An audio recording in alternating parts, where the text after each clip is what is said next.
जय माता दी। आपका स्वागत है एक बार फिर से हमारे चैनल स्पिरिचुअल ज्ञान 15 में। तो आइए सुनते हैं शिव पुराण की अमर कथा कि कैसे महामृत्युंजय मंत्र की शक्ति और एक बालक की भक्ति ने भोलेनाथ को स्वयं प्रकट कर दिया। तो आइए चलते हैं। बहुत समय पहले की बात है। भारत की पवित्र भूमि पर एक महान ऋषि रहते थे जिनका नाम था ऋषि मृकंडू। वह भगवान शिव के परम भक्त थे। दिन रात शिव जी की पूजा करते, ध्यान तपस्या करते थे। ऋषि मृकंडू और उनकी पत्नी बहुत सदाचारी थे, पर उनके जीवन में एक दुख था। उनकी कोई संतान नहीं थी।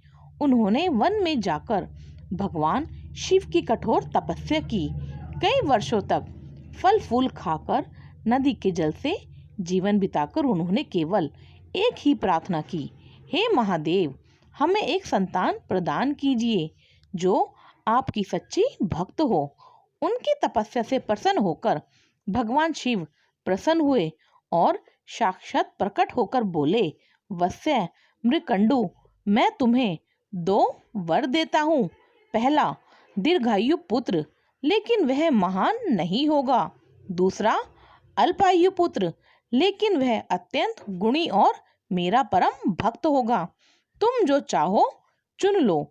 ऋषि ने बिना रुके कहा, हे प्रभु, हमें आपका भक्त पुत्र चाहिए। कुछ समय बाद ऋषि मृकंडू के घर एक सुंदर और तेजस्वी बालक ने जन्म लिया। उसका नाम रखा गया मार्कंडे। बालक बचपन से ही बहुत शांत, दयालु और सत्यप्रिय था। उसे किसी ने सिखाया नहीं, फिर भी वह शिवलिंग को देखकर हाथ जोड़ लेता था। मार्कंडे जैसे जैसे बड़ा हुआ, वैसे वैसे उसकी भक्ति और गहरी होती गई। वह रोज सुबह उठकर स्नान करता, शिवलिंग पर जल चढ़ाता और महामृत्युंजय मंत्र का जाप करता। ओम त्र्यंबकम यजामहे सुगंधि पुष्टिवर्धनम उर्वारुकविकबंधनम मृत्युमुक्षीमामितम। उसे इस मंत्र का अर्थ भी पता था। हे शिव, हमें मृत्यु से नहीं डर, रोग और बंधन से मुक्त करो। पर ऋषि मृकंडू और उनकी पत्नी हर दिन अंदर ही अंदर रोते रहते थे, क्योंकि उन्हें पता था मार्कंडे की आयु केवल 16 वर्ष है। उन्होंने यह बात बेटे से छिपाई, क्योंकि वे उसका बचपन दुख में नहीं डालना चाहते थे। समय बीतता गया। मार्कंडे 16 वर्ष का हुआ। उस दिन वह विशेष पूजा करने के लिए शिव मंदिर गया। वहां उसने शिवलिंग को स्नान कराया, फूल चढ़ाए और ध्यान में बैठकर महामृत्युंजय मंत्र का गहरा जाप करने लगा। उसी समय यमराज अपने दूतों के साथ वहां पहुंचे, पर उन्होंने देखा एक नन्हा बालक डरा हुआ नहीं, बल्कि शांत भाव में भगवान शिव का नाम ले रहा है।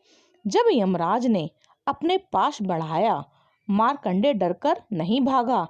वह तुरंत शिवलिंग से लिपट गया और बोला, हे भोलेनाथ, आप ही मेरे माता पिता हैं, आप ही मेरे रक्षक हैं।